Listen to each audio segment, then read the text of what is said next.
A community center in Greenwich Village, second floor. Large room with hardwood floors and tall windows letting in spring sunlight.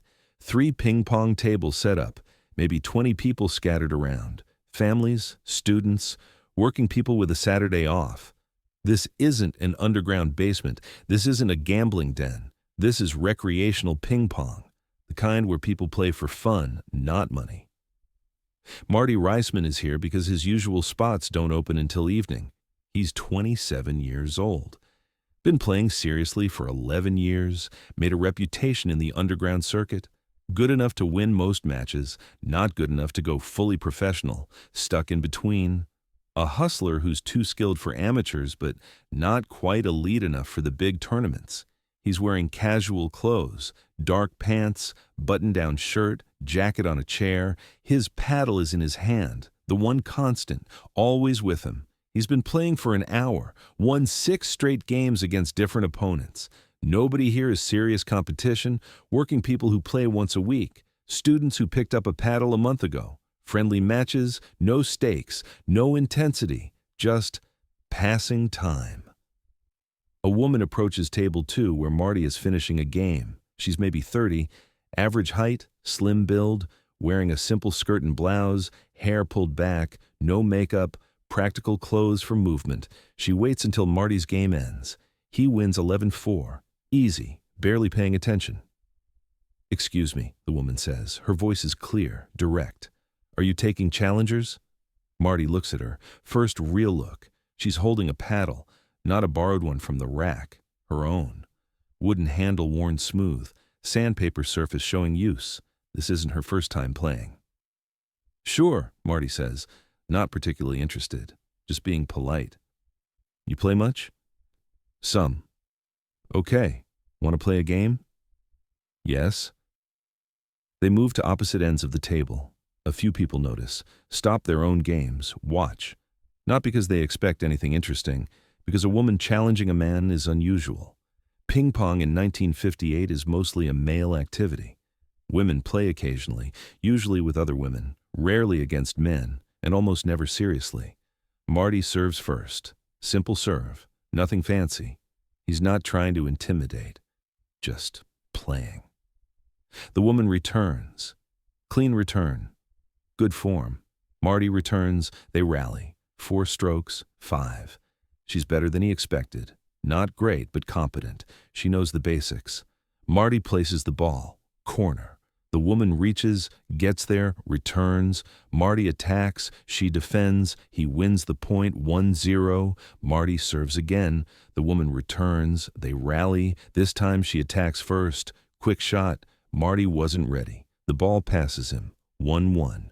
Marty pays more attention now, adjusts his stance, takes her more seriously. Not a lot, just enough. They play.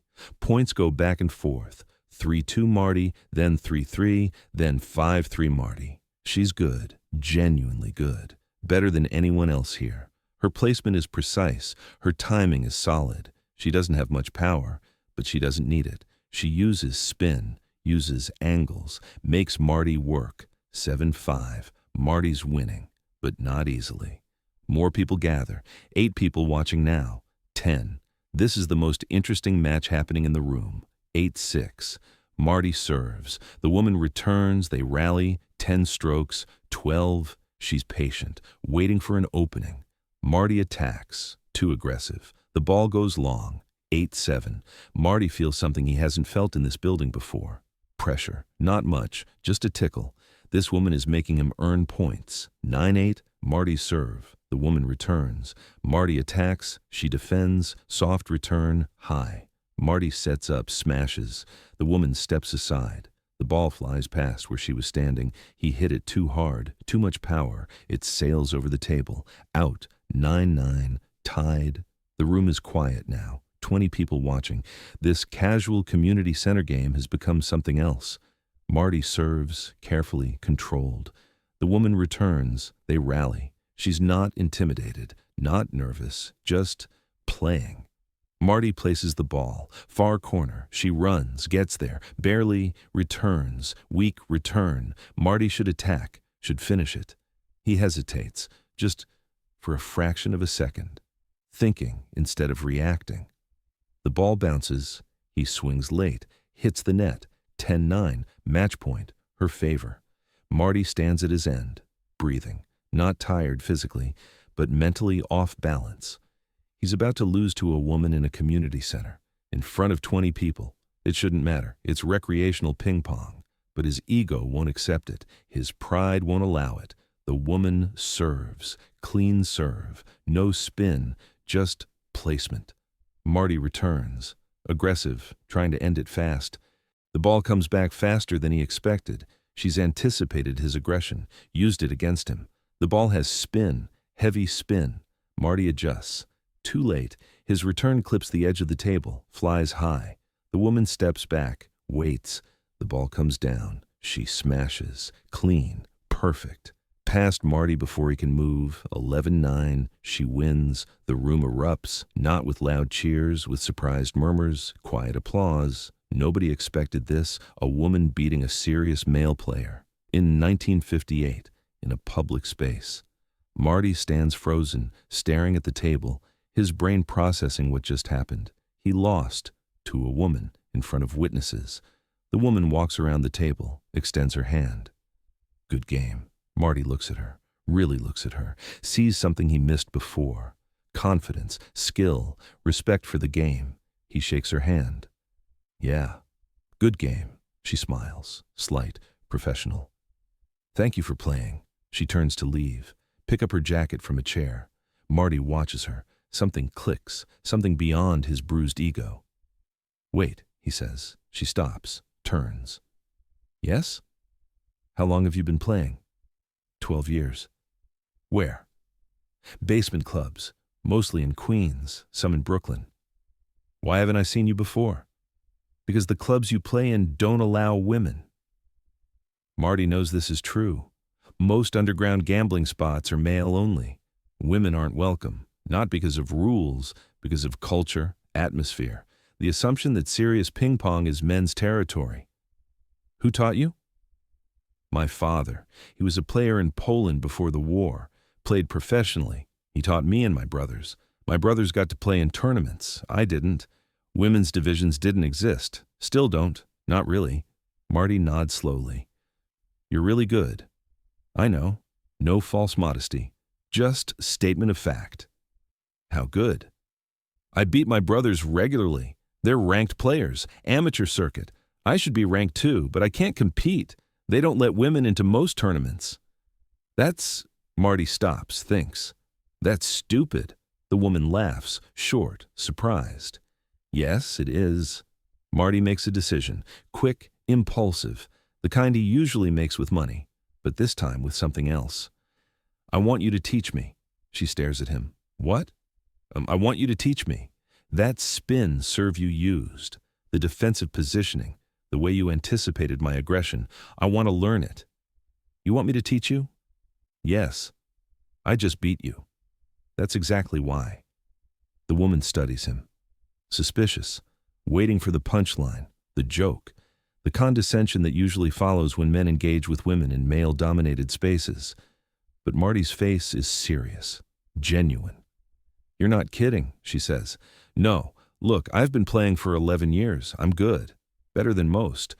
But I have blind spots, habits. I attack too much. I rely on power when placement would work better. You just exposed all of that. In one game. I can learn from that. The woman considers. Most men would be angry, embarrassed. I am embarrassed, but being angry won't make me better. Learning will.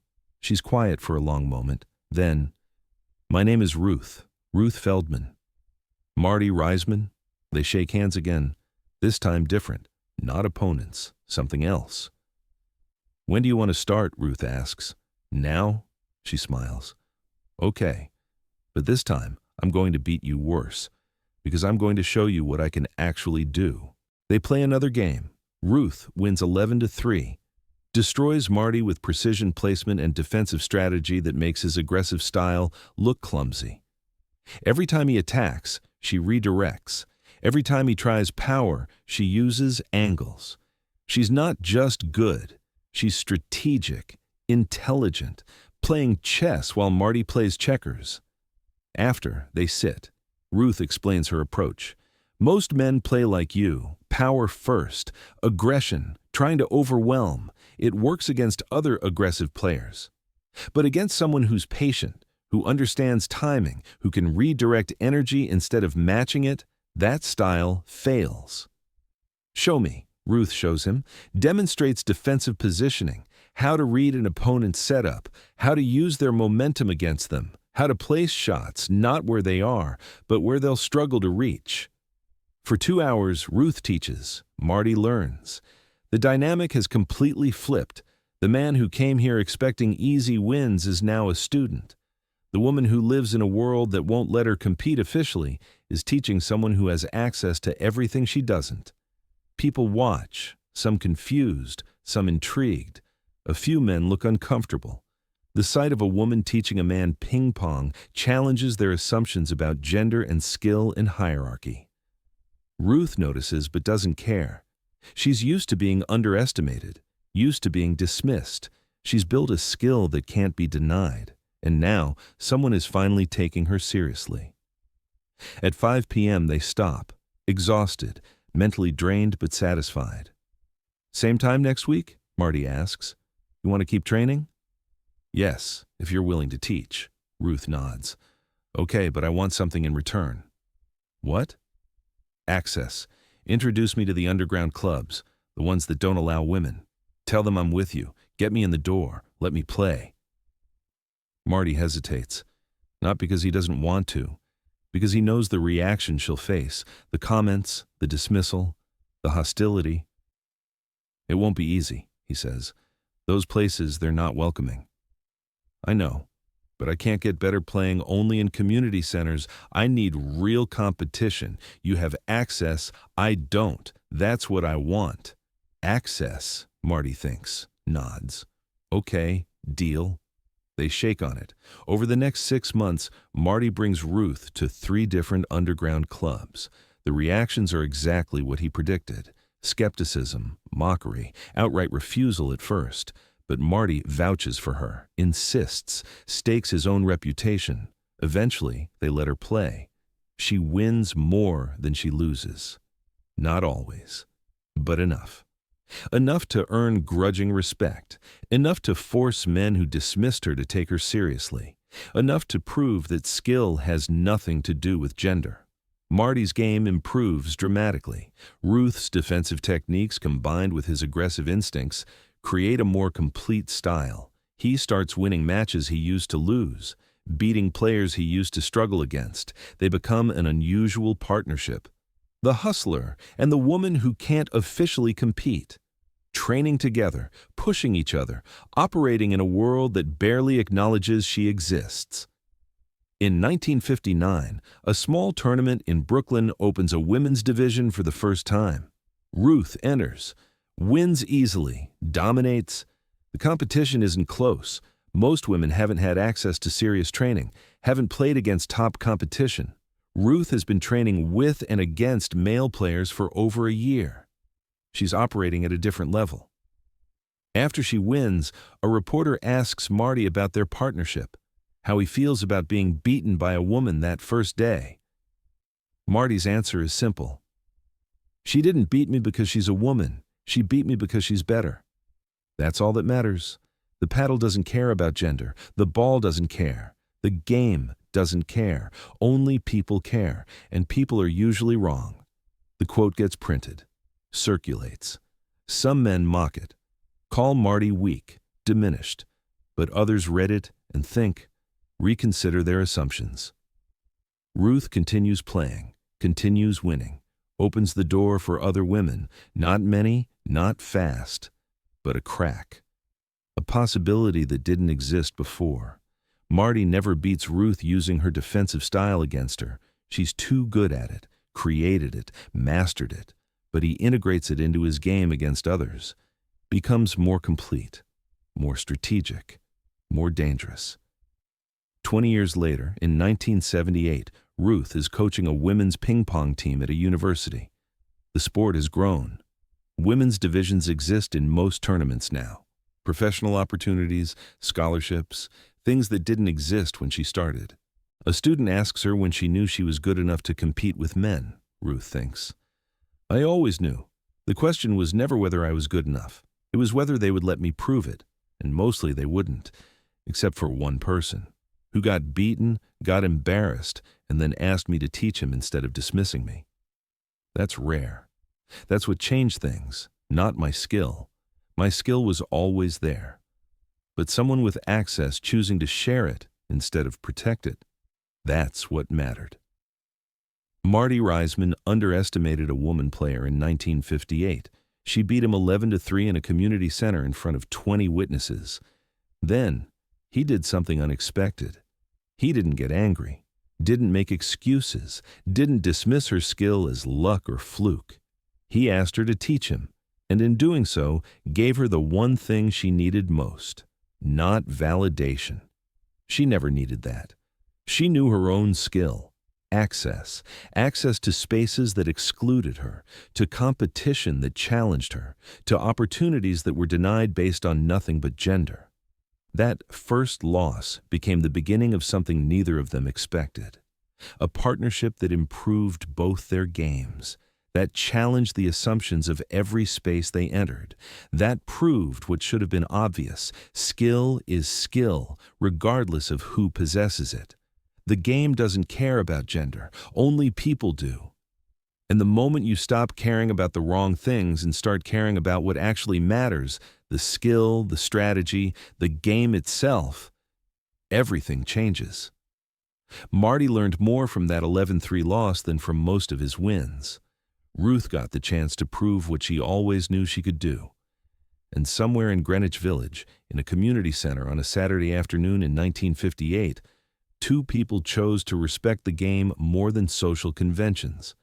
That choice echoed for decades. Sometimes the most unexpected thing you can do is the simplest. Respect skill wherever you find it. Learn from whoever can teach you. And when the world says someone doesn't belong, ask yourself, why not? The answer is usually nothing but habit masquerading as truth.